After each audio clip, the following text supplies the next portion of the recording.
Have you ever come across a historical figure who just seems like a total contradiction? Like Mm. a walking paradox? Oh, absolutely. It happens more often than you'd think, especially in politics. Right. So picture this.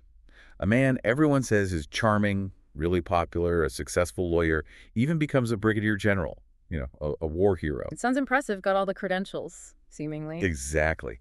But then you look at the history books, the rankings, and he's almost always listed as one of the worst or at least memorable presidents the U.S. has ever had. Wow. Yeah, that is quite a disconnect. How does someone with that kind of personal appeal end up with such a negative historical judgment? That's the million-dollar question, isn't it? Hmm. And it really highlights how the pressures of the presidency, especially during a really volatile time, can just break someone or expose flaws that weren't obvious before. It does. Personal charm doesn't always equal effective leadership, especially when a nation is tearing itself apart. Precisely. And that's exactly what we want to explore today. We're doing a deep dive into the life and incredibly turbulent presidency of Franklin Pierce. He was the 14th president, serving from 1853 to 1857. Right, and that incredibly tense lead up to the Civil War. Exactly. So our goal here is to unpack the complexities of Pierce's story. We'll look at his personal struggles, which were frankly immense. We'll examine his political ideas, and crucially, the huge national events he was trying to handle, or maybe failed to handle. Events that really pushed the country closer and closer to war. No doubt. By the end of this, you should have a much more nuanced picture of this often overlooked president whose decisions, for better or worse, had massive consequences for where the nation was headed. And to do that, we've gathered quite a range of sources. We've got biographical accounts, historical analyses. We've even looked into his personal letters to try and get a sense of the man himself. Yeah, trying to get beyond just the official portrait, understand his motivations, the pressures he was under. It was an incredibly challenging time. So, where do we start? His early life. Let's do that. Let's go back to the beginning. Franklin Pierce was born November 23, 1804. And get this, in a log cabin. Hillsborough, New Hampshire. Humble beginnings, then. Very much so. He was the fifth of 8 kids. His father, Benjamin Pierce, was a pretty significant figure, fought in the Revolutionary War, later became governor of New Hampshire. His mother was Anna Kendrick. So politics and military life were in his blood, essentially. Absolutely. It wasn't just background noise. It was the family business, in a way. His dad was deep into state politics. His older brothers fought in the War of 1812. Duty, military tradition that was baked in from the start. You can see how that might shape someone. Definitely. And there's this one story from when he was 12 that he himself called the turning point in my life. Oh, do tell. Yeah. Okay, so apparently he got really homesick at school. So homesick, he walked 12 miles back home one Sunday. 12 mile. Wow. Okay. So he gets home expecting maybe some sympathy. No, his dad feeds him dinner, drives him partway back to school, and then makes him walk the rest of the way by himself in a thunderstorm. Whoa. That's intense parenting. Character building, I suppose, in the extreme. Right. It makes you wonder, did that build resilience? Or did it teach him a certain kind of obedience, maybe? It's a stark image. It really is. It speaks volumes about the kind of tough, almost unforgiving environment he grew up in. Not a lot of coddling there. Seems like it. And that toughness, whether it was innate or instilled, it definitely seems to have propelled him forward. So after that turning point, where did he go next? College. Yep. Bowdoin College in Maine, started in 1820. But interestingly, he wasn't exactly a star student right away. No. You'd think with that background. Well, he actually hit rock bottom academically, dead last in his class after 2 years. Really? Last? Okay, that's surprising. But he turned it around, buckled down, focused, and ended up graduating 5th in his class in 1824. Quite a comeback. That shows some grit, definitely. And Bowdoin was important for connections, too. He became really good friends with Nathaniel Hawthorne. Yes, that Nathaniel Hawthorne. The author. Wow, okay. Yep. Hawthorne later became his biographer. Also became close with Jonathan Silly, another future politician. And John P. Hale was there, too. Started as an ally, later became a major political rival. So key relationships formed early on. For sure. And he wasn't just hitting the books. He showed that leadership streak again.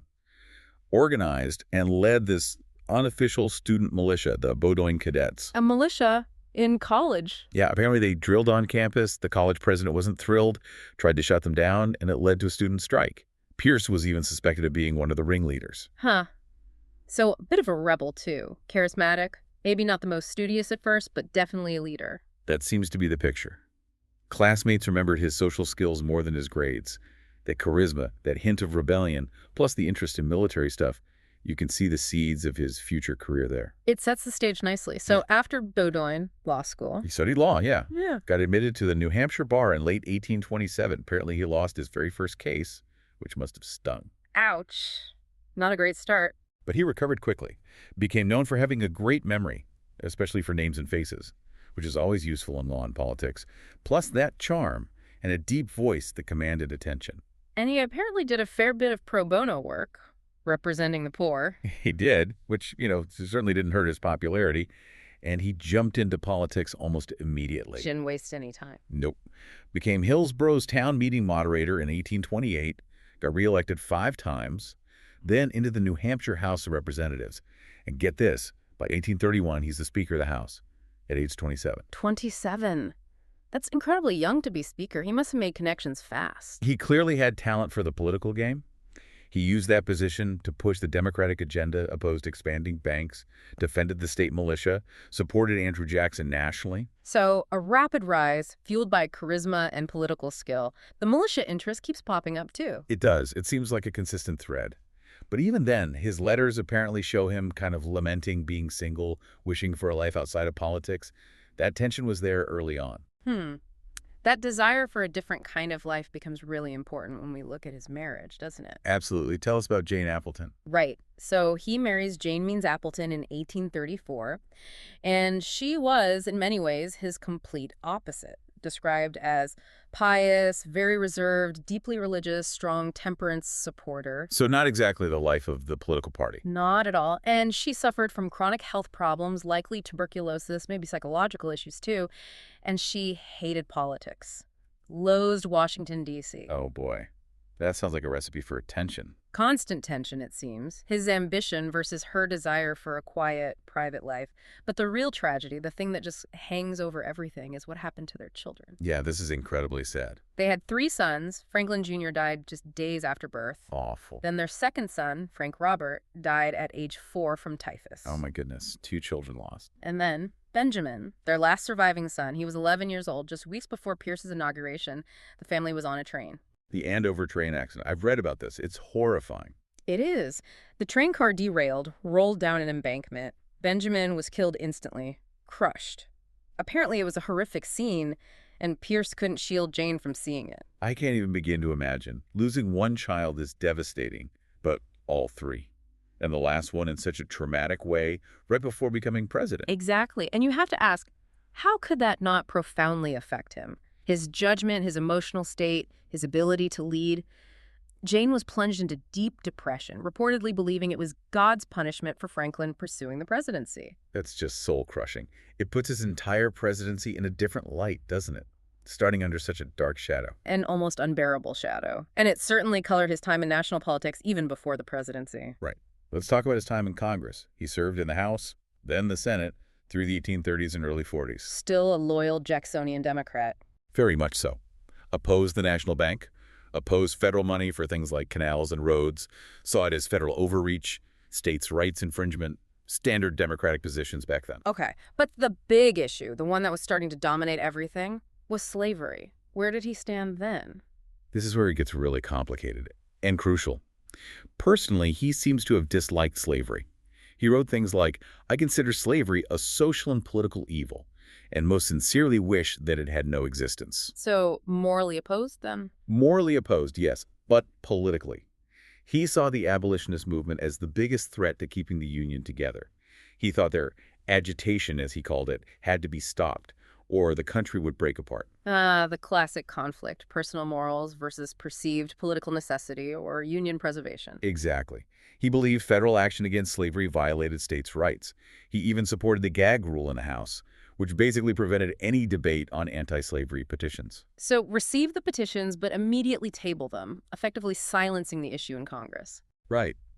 It's this stance, personally disliking slavery, but politically defending the South's right to it, and prioritizing the Union above all else, that really defined him. That's why he got labeled a doughface. A Northerner with Southern sympathies. That term really captures the growing divide. It does. And that internal conflict, that prioritizing of Union over abolition, sets the stage for everything that happened during his presidency. It really does. Okay, so after Congress, he steps back from D.C. for a bit, right? But then the military dream calls again. Yes. The Mexican-American War.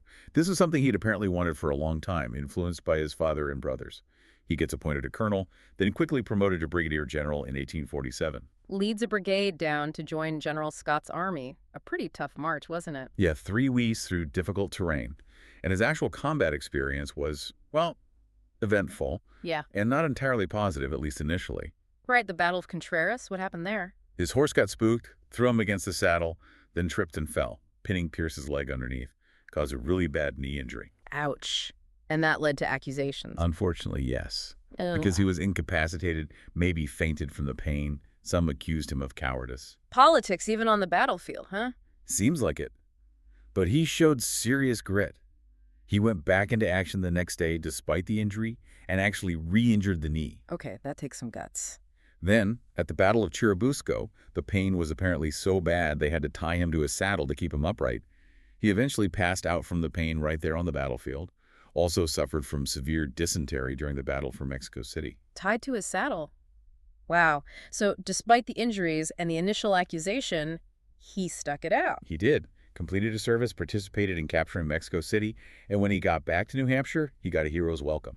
So the military service, even though brief and difficult, it definitely boosted his public image, gave him that war hero credential. Absolutely, which, as we know, was often a golden ticket in 19th century presidential politics. But that cowardice accusation lingered, didn't it? It did. Our sources say it would long shadow him, which makes Ulysses S. Grant's later comments even more interesting. Grant. What did he say? He served with Pierce in Mexico, right? He did. And later, in his memoirs, Grant, who, remember, wasn't a political ally of Pierce, wrote, "Whatever General Pierce's qualifications may have been for the presidency, he was a gentleman and a man of courage." Huh. That's a pretty strong defense from someone who saw it firsthand and had no political reason to praise him. Exactly. It's a valuable counterpoint to the caricature. It reminds us that battlefield narratives can be messy, and personal courage doesn't automatically equate to political success, or vice versa. A really important distinction. Okay, so he's got the war hero status, the political background. How does he end up getting the presidential nomination in 1852? He wasn't exactly a frontrunner, was he? Not at all. He was a classic dark horse. The Democratic Party was tearing itself apart over slavery. Everyone expected the 1852 convention to deadlock between the big names like Cass, Buchanan, Douglas. A recipe for a compromise candidate. Precisely. Pierce's allies saw an opening, especially after another potential compromise figure, Levi Woodbury, died. They started quietly pushing Pierce. And Pierce himself, was he actively campaigning? Publicly? No way. He followed the custom of pretending not to want it, saying a nomination would be utterly repugnant to my tastes and wishes. Ah, the standard political dance. Right. But privately. He let his supporters work the convention floor. And crucially, he wrote letters confirming his support for the Compromise of 1850, including the Fugitive Slave Act. Ah, reassuring the South. A calculated move. Very calculated. Yeah. And it worked. After ballot, 48 of them. With no winner, the exhausted convention finally turned to Pierce on the 49th ballot. William R. King from Alabama became his running mate. 49 ballots. Wow. So he really was chosen because nobody hated him too much. A unifier, in theory. That was the idea. Someone acceptable to both Northern and Southern Democrats. But you have to ask, did being a compromise chosen out of desperation just set him up to fail when things got really tough? It's a very good question. And the reaction to his nomination at home was dramatic. Understatement. His wife, Jane, reportedly fainted when she heard the news. Fainted, oh dear. And their son, Benjamin, the one who later died in the train crash, wrote to his mom saying he hoped his father wouldn't win because he knew how much he hated Washington. Good grief. That really speaks volumes about the personal cost and maybe his own reluctance deep down. It really does. And that reluctance, that family unhappiness, just tragically foreshadowed the absolute horror that came next. The train accident. Just weeks after the election. January 6, 1853. Pierce, Jane, and 11-year-old Benjamin are on that train near Andover, Massachusetts. It derails. And Benjamin is killed right in front of them. Horrifically. Crushed. Nearly decapitated. An image neither parent could ever forget. It plunged them both into just overwhelming grief. And Jane felt it was punishment. Apparently so. Punishment for his ambition, for seeking the presidency. She wrote this heartbreaking letter of apology to Benny for her failings as a mother. She barely participated in White House social life for the first 2 years. How could anyone function under that? It's often cited as crippling his presidency before it even began. It has to be considered. He was emotionally shattered, heading into arguably the toughest job in the world during one of the country's most dangerous periods. It's critical context. Absolutely critical. So he goes to the inauguration alone. Jane didn't accompany him. No, she stayed behind, still consumed by grief. And at the inauguration, Pierce did a couple of notable things. First, he affirmed the oath of office on a law book, not a Bible. Only the second president to do that, after John Quincy Adams. Interesting choice. Yeah, maybe suggesting a more secular view. And second, he delivered his entire inaugural address from memory. First president ever to do that. Wow, that takes some confidence, or maybe just a good memory. What was the tone of the address? He talked about peace and prosperity at home, but also pushed hard for American expansion abroad. He embraced that young America idea. Acquiring new territories was eminently important. So, Manifest Destiny was alive and well in his administration. Very much so. He actually said, "The policy of my administration will not be deterred by any timid forebodings of evil from expansion." Strong words. Did he mention slavery? He avoided the word itself, but he talked about putting the important subject of sectional conflict to rest, emphasizing unity. And he made that poignant comment, clearly alluding to his personal loss. "You have summoned me in my weakness. You must sustain me by your strength." Heartbreaking. And then adding to the rough start, his vice president died almost immediately. Yeah, William R. King was already ill with tuberculosis, went to Cuba hoping the climate would help, was sworn in there, but died just over a month into the term. Leaving the VP office vacant for almost the entire presidency. Exactly. There was no mechanism back then to replace a VP. Yeah. So the Senate President pro tempore was next in line. Just another layer of instability. What a start. Grief, no VP, expansionist talk, and the slavery issues simmering. Did he manage to get anything done on the administrative side? Surprisingly, yes. Despite the political turmoil and his personal state, his administration did achieve some significant, often overlooked, administrative reforms. Like what? Well, he tried to unify the Democratic Party by appointing people from different factions to his cabinet. That mostly backfired. Everyone accused him of favoring the other side. But remarkably, that entire original cabinet stayed with him for all 4 years. The only time in U.S. history that's happened. Wow. Yep. And they did some solid work. They started early forms of civil service exams trying to base appointments on merit, not just who you knew. A precursor to later reforms. Interesting. His Interior Secretary, Robert McClellan, really cleaned house in that department, rooting out fraud. Pierce gave the Attorney General more power over appointing federal judges and attorneys, a step towards the modern Justice Department. Okay, so some real efforts at efficiency and accountability. Definitely. Treasury Secretary James Guthrie went after corruption, tried to get federal money out of private banks, and Jefferson Davis, his Secretary of War. Later president of the Confederacy. Yeah, right. He oversaw surveys for the transcontinental railroad routes, seeing it as vital for national security. Also managed construction projects in D.C. So there was this side of Pierce committed to decent governance. It's that paradox again. Capable administrator, but overshadowed by the huge political failures. Exactly. And those political failures were deeply tied to his foreign policy, too. The young America expansionism, how did that play out? Well, Secretary of State William Marcy tried to project this distinctively American image, diplomats wearing plain clothes instead of fancy European court dress, that sort of thing. A symbolic gesture. Any tangible gains? Yes, the Gadsden Purchase. Yeah. They bought a chunk of land from Mexico, southern Arizona, part of New Mexico. Congress haggled the price down, but it finalized the southern border of the contiguous U.S., more or less. Okay, that's significant. They also signed a trade reciprocity treaty with Britain regarding Canada. Pierce hoped it might lead to annexing Canada eventually. And the trade treaty with Japan, opened by Commodore Perry, was finalized under Pierce, though initiated earlier. So some diplomatic successes. But there was a major controversy too, right? Cuba? Well, yeah. The Ostend Manifesto. This was a huge blunder. 3 U.S. diplomats in Europe secretly proposed buying Cuba from Spain for a hefty sum. Okay, buying it. But then they added that if Spain refused, the U.S. should consider wresting it away by force. Wow, just take it. That sounds aggressive. Extremely. And when this secret proposal leaked, the North went ballistic. They saw it as a blatant attempt to grab more slave territory for the South. So it backfired badly, made the administration look like it was driven by pro-slavery expansionism. Completely. It damaged the whole idea of manifest destiny in many Northern eyes and fueled suspicions about Southern intentions. It shows how domestic slavery politics poisoned even foreign policy goals. And that brings us squarely to the biggest domestic disaster, the Kansas-Nebraska Act. Absolutely. The defining and arguably most destructive act of his presidency. It all started with Senator Stephen Douglas wanting to organize the Western Territories, right, for a railroad. Exactly. Yeah. Douglas, from Illinois, wanted a transcontinental railroad that would benefit his state. To do that, he needed to organize the huge Nebraska territory. But to get Southern votes for his plan, he needed to offer them something. And that something was slavery. Precisely. He proposed popular sovereignty. Let the settlers in the new territories decide for themselves whether to allow slavery. Which sounds democratic on the surface. But it directly attacked the Missouri Compromise of 1820. That compromise had banned slavery north of a specific line, 36-degree 30-yard latitude, for over 30 years, keeping a fragile peace. So Douglas's plan would just erase that line? Effectively, yes. His bill split the territory into two: Nebraska in the north, expected to be free, and Kansas in the south, expected or hoped by the South to become slave. Did Pierce support this immediately? It seems like throwing gasoline on a fire. He was initially hesitant. He knew it would cause a massive uproar in the North.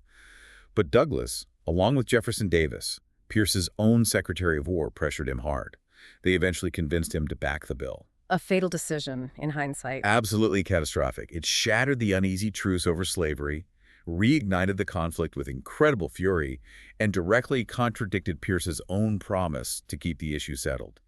It unleashed chaos. And that chaos became known as Bleeding Kansas. Yep.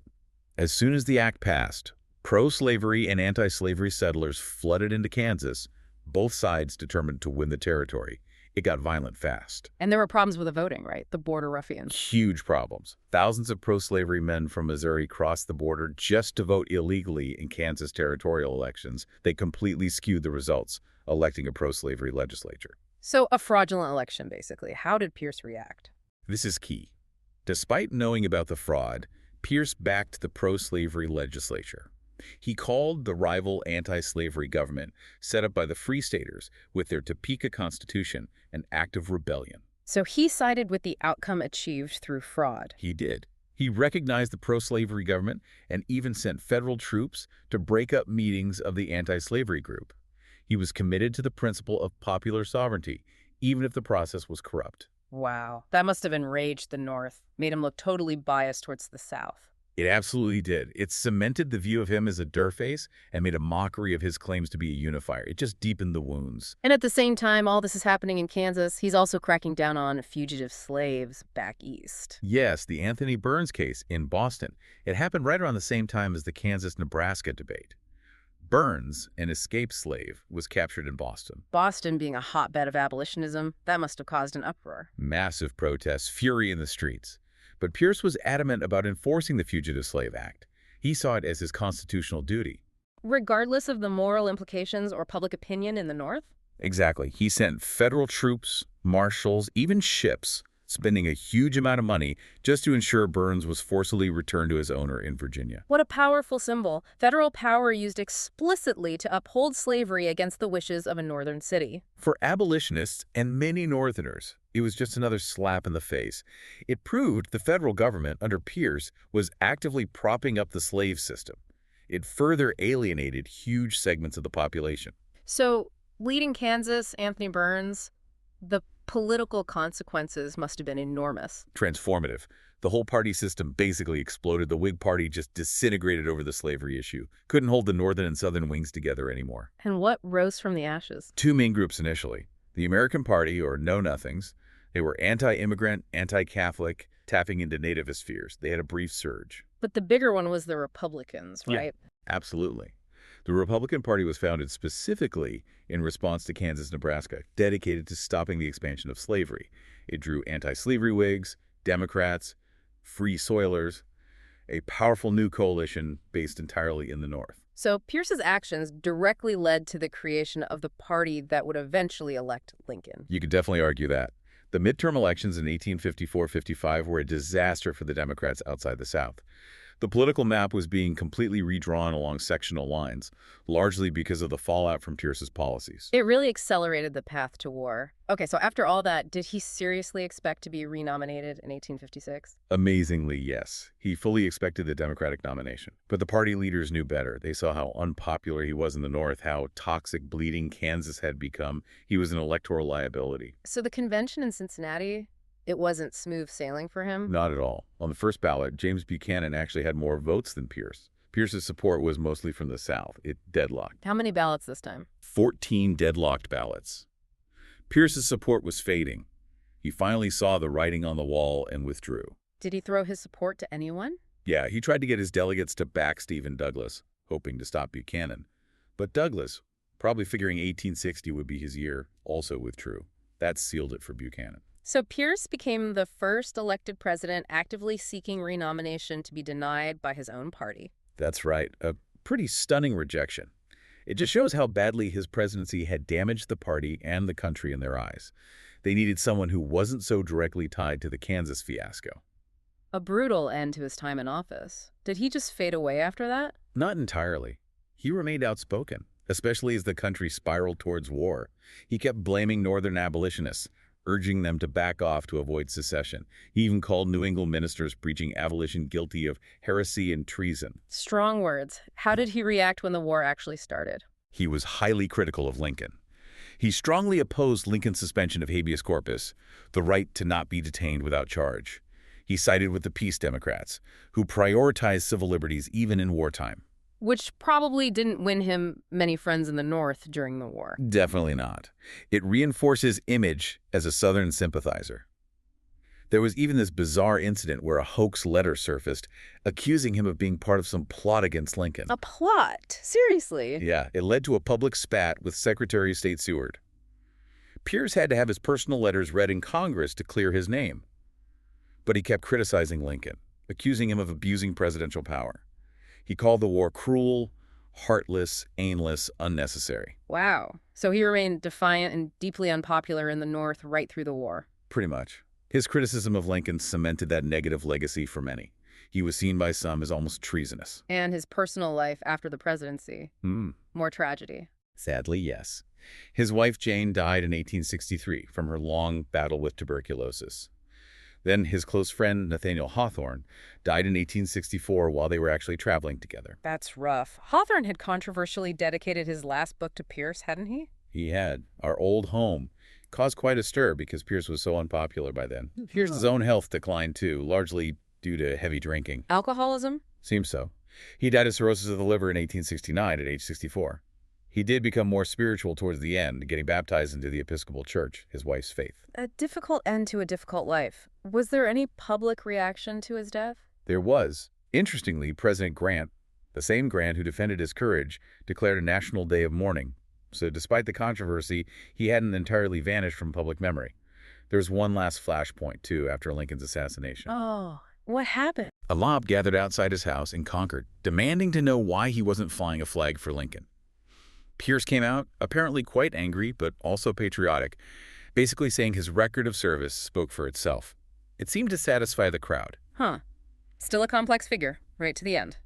So how do historians ultimately rate him? You mentioned the rankings earlier. Yeah, the consensus is pretty bleak. Consistently ranked near the very bottom worst, least memorable. C-SPAN polls put him third to last. Historian Eric Foner called his administration one of the most disastrous in American history. Ouch. Pretty damning. Biographer Roy Nichols basically called him an accident, an inexperienced man trying his best but lacking the temperamental fitness for the job. The general view is that he was reactive, indecisive, and ultimately made the sectional crisis much worse. So the overwhelming view is negative. But you mentioned diverse interpretations earlier. Not everyone blames him entirely. Right. Some historians, like Peter Wallner, push back against laying it all at Pierce's feet. Wallner argues Pierce was fundamentally a nationalist, trying to find some middle ground, however flawed, to keep the Union together. He thinks it's unfair to blame him solely for failing to prevent the inevitable. So maybe a tragic figure caught in impossible circumstances. That's one perspective. But then you have others, like Larry Garrah, who say, okay, he worked hard, wasn't corrupt, but his policies on Cuba and Kansas were disastrous. They argue he just didn't understand the depth of anti-slavery feeling in the North, lacked the superhuman skills needed, and clung to an outdated view of the Constitution. So the debate is really about agency versus historical forces. Was he a victim of his time, or did his own flaws and decisions make things significantly worse? Exactly. Was he trying to navigate an impossible storm, or did he steer the ship directly onto the rocks? It's a complex question with no easy answer. And yet, despite this terrible historical reputation, he's still memorialized, right? Yeah. Especially in New Hampshire. He is. There's Franklin Pierce University, the Franklin Pierce Center for Intellectual Property at UNH Law School. His family homestead is a historic site. There's even a statue of him at the state capitol. It's kind of jarring, isn't it, given how poorly he's ranked as president? What does that tell us? That's a great question. Is it just local pride? Acknowledging a native son who reached the highest office, regardless of his performance? Or maybe it just shows that history is complicated, and even figures seen as failures remain part of the story, part of the landscape. Yeah, history isn't always neat and tidy. We remember the good, the bad, and the complicated. Absolutely. So we've traced Franklin Pierce's journey, from that charming young man, marked by terrible personal loss, to a president whose attempts to find compromise, particularly on slavery, arguably just fueled the fire. A man of integrity in some ways, capable of administrative reform, yet whose political choices around Kansas, Nebraska, and the Fugitive Slave Act had devastating consequences. It really forces you to think, doesn't it? In times of deep national division, especially over fundamental moral issues, can a leader truly find a middle ground if that ground requires compromising on justice? Or does trying to appease everyone end up pleasing no one and making the underlying problem worse? Right. How do you balance unity with conscience? It's a question that Pierce faced in the 1850s, and it's a question that, in many ways, we're still wrestling with today. It certainly resonates. Well, thank you for joining us on this deep dive into a complex and controversial presidency.